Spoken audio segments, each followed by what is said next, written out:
Hello and welcome to the CHEERS Registry training series. In this video, we will be demonstrating how to complete and sign documents. So what I've done here is I've created an HVAC alteration site. I completed the CF1R Alto 2 as well as the CF2R Mech 01, which allowed me to gain access to these additional mechanical forms. So the plan for today is to go ahead and complete both the CF2R as well as the CF3R for the same document so you can see the process from both angles. So currently I am logged in as the rater for the project. So I'm going to have access to a little bit different things than I will as an HVAC contractor, but what I'll do is I will later log in as the HVAC contractor so you can see what it looks like and what options they have as well. So while I'm in an alteration site, the information that we'll see here is going to be consistent across all different types, whether it's residential new construction or non-residential, whether it's CF1Rs for your prescriptive and worksheets, your CF2Rs, your CF3Rs. All of the general items that we'll be talking about today are going to be the same across all those different types. So we're going to start here with our Mech 20 for duct leakage. So if we start at the top here, some basic information. We have just kind of the short form name that we use. We have the full long name down here if that's what you're looking for. We just provide the short one up top because as we scroll down, the full name is going to disappear. So this just helps to remind you what form you're in. Our first button here is our sign button. Now this only becomes active once the form is in a complete and passing state. If you click on it right now, it's just going to give you an error letting you know it's not ready to sign. What will let you know it's ready is the background will change to a light blue, and then it will be ready, and we'll see that once we get this form completed. We have next our sign form and continue editing. Now a big change from the older version of CHEERS where you had to click save throughout the form. You no longer have to do that. You should only need to click on save if you're going to close this form and go and do something else, and that's just to save all of the progress that you've currently made. But you'll rarely need to come up here and click on save for this particular form. This button here is to close the form, so this will just take you back to site details, and then this is your status. So not only is it the status, but it also provides, you can see the little arrow here, so if you click on this, it's going to bring up a drop down of all those items that are either incomplete or failing or need your attention in some way.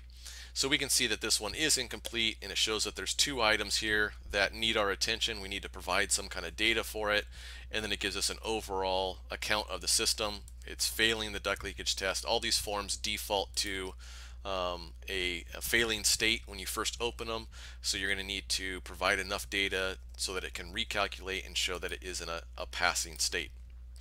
The other thing that we have on here is for each of these items, if you're not sure where it is, item A06, well, we can see here's section A, here's item number 6, so we can see that one, we know right where it is, but we can't see item B10. So we provided a quick link that'll take you right to that particular question. So if you click on this, it's going to take you right to that item that needs your attention, and it's going to activate it so you can just start entering whatever data or select from the drop down whatever that happens to be. So let's get into the form itself. It's laid out very similar to the old style as well as the current alterations registry. And so what we have here is in the sections are broken down just like they are on the form. Each of the items on it, if it's a gray background and you get the little circle with the line through it, means that this is not something that you can edit or change. It's information that's provided from somewhere, either a CF1R or another CF2R. And so what we're looking for is those items that are a white background and primarily have an orange header at the top. So this one requires your information. You have to do something here. So we're going to go ahead and we're going to select from the drop down, and as soon as we do that, we can see our orange header goes away.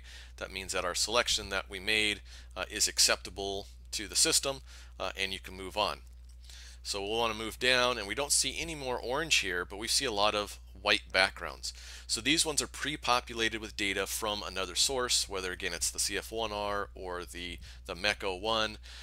They don't require your attention, but you still need to review them to make sure that it is the correct information. If it's not, go ahead and change it. Some of these are just defaults. It's a drop down, and we just selected the most commonly used item to save those users a little bit of time. So again, make sure that that's the value that you want entered in there, and then go down, and well, here's our next one that requires our information. So what I'm going to do really quickly to demonstrate how our form automatically updates is I'm going to make a change to this item right here, and I want you to watch this calculated value for our allowable duct leakage. I'm going to go down and I'm going to change the method that we use to calculate that. So as soon as I click on heating system method, we're going to see that 100 change to a 43.4.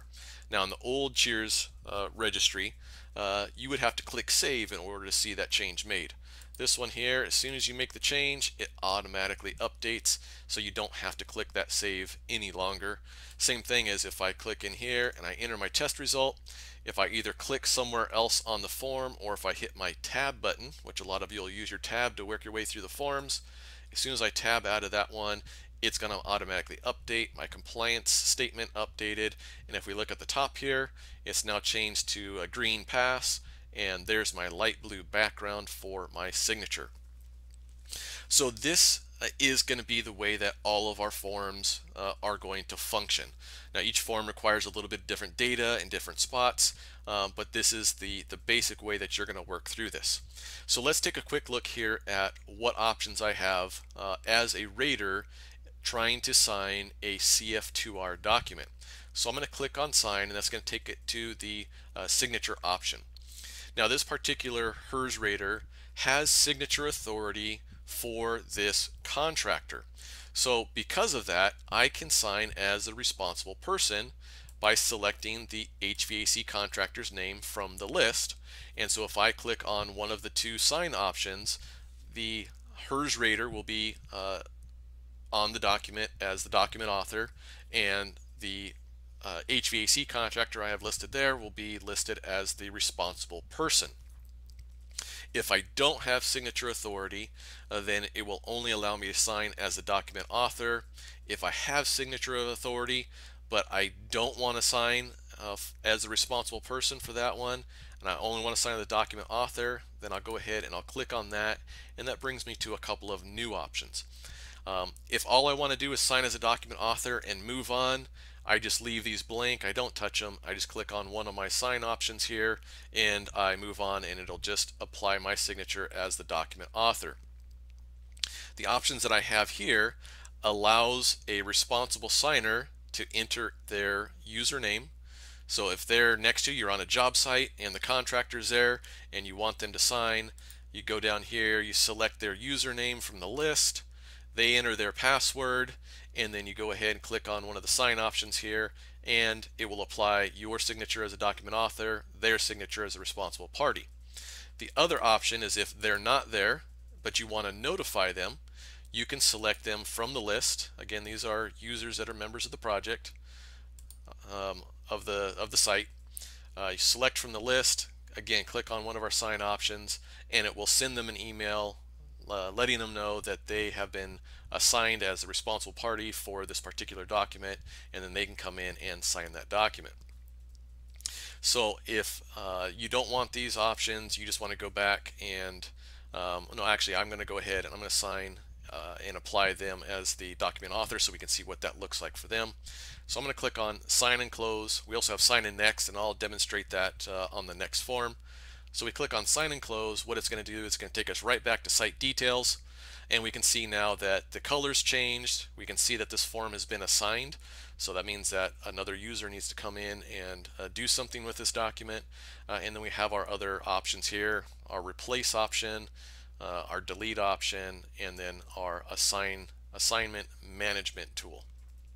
Now, if you want to know more about this assignment management tool, go ahead and look for our video form assignments. and we cover all that in detail, where the alerts go, what the emails look like. All of that information is covered in detail there. So now what I'm going to do is I'm going to go up here, and you can see now I have a CF3R available to me to complete. So I'm going to go ahead and I'm going to open that up because I am the CHEERS rater and I want to get this completed. And you might notice that as soon as I open the form, it's ready to sign, it's in a pass state. And so what we do is we take that data that was entered on the CF2R and we copy it over onto the CF3R. We have a lot of those CHEERS raters that are performing the verification not only for the CF3R, but they're also filling in the data. They're doing the test for the contractor. So instead of having to enter your data twice, you enter it once on the CF2R, we copy it over to the CF3R, and then you can just sign it and move on. However, if the HVAC contractor did their own testing and you're coming out to do your verification, it's still likely that a lot of the data is going to be the same, both on the CF2R and the CF3R. So what you'll want to do is you'll want to scroll down through the form, and again, any of those items that have a white background, you're going to want to review to make sure that that information is correct. So it's a new system, the capacity is right for both the tonnage and the heating capacity, the square footage. The test was done at final. We're doing a total leakage. So again, scroll through all of these, and then you're going to get to that point where, okay, well, here's where I enter my duct leakage. I need to change that because I got 55, he got 50, and then I'm going to update that information. Once it's all done, we're going to go in here. We're going to sign the document. Again, I'm logged in as myself, so I'm the responsible person. I'm going to go ahead, click on sign and close, and now that document is complete and passed. So we do have our PDF here, but it's not going to be available. If I click on it, I'm going to get a little error. The CF2R needs to be completed and responsibly signed before you can access that PDF. It's not going to generate until that previous step is completed. So what I'm going to do is I'm going to go ahead and I'm going to log out as the rater, and I'm going to log back in as HVAC contractor, and we're going to go through and we're going to look at what steps he will take. Okay, so I switched users, and you can see now I'm logged in as the HVAC contractor. And so I'm going to come down here and I see that I've got a document that's assigned to me. It's awaiting my signature. I'm just going to go ahead and open that up. And now we can see we've got some more information at the top here. So we've listed the not only who signed the document, but who is assigned as the responsible person. So we can see that my rater user signed as a document author. And then because this is highlighted in orange, that means that this user was assigned as the responsible party. So anybody can come in and sign this document as long as they're a member of the site. But this just lets us know that it's been assigned to somebody, and so they're likely the person that needs to come in and do that. So that's me, that's who I'm signed in as. So I'm going to want to go through, I'm going to review the document, make sure all that data is correct, and then I'm going to go here and I'm going to select sign. It's going to take me in. Yes, I'm the responsible person, that's my name, and so I'm going to want to sign this document. So what I'm going to do is I'm going to now show, well, what's this sign in next? So sign in next, what it does is it's going to open automatically the next likely document that you're going to want to complete. So what we'll do is we'll go ahead and we'll click on sign in next, and instead of taking us back to site details, it's going to take us to the next form. So the next form in the order that we have is the MEC 23 for airflow. So this allows you to quickly make your way from one form to the next without having to go back to site details, click on the next form to open it to then enter your data. So what we'll do is we'll go through here and we'll look at, okay, this similar, we'll just say this is, we'll say this one's an alteration. Again, this has got a white background, make sure that's right. Gray areas we don't really worry about too much. Here's a date field, so we have a couple of different options on our date field. You can either come over here and click on the down arrow, and that's going to open up a calendar that you can then select from, or you can just simply type in the date. You can see as soon as you pick a valid month, it's going to move into the next item. Click in our day and then it moves to the next one, click in the full year, and so that might be quicker, or you might like the drop down for the calendar. Both options are available. Again, this one here, you know, it defaults to that, but you might want a little different selection. Scroll down, check our defaults. All right, here's some some additional ones that we want to select. Now, depending on your browser, some browsers are going to remember information that you put in if you have it set to do so, and our system will let you take advantage of that. So if you click on these and all those are the items that I want to populate in here, it'll do that for you, save you a little bit of time. I'll move down here. We can see here's our first view of a red. So it's because it's in a failing state right now, so it's listed as red. So let's enter in a value, tab to the next one, boom, red goes away. Everything's good. We can see we changed to pass, we changed to sign. So yeah, I want to go here, sign it. Yep, that's me. I'm ready to move to the next form. Sign in next. Oh, and here's our MEC22 for fan watt draw.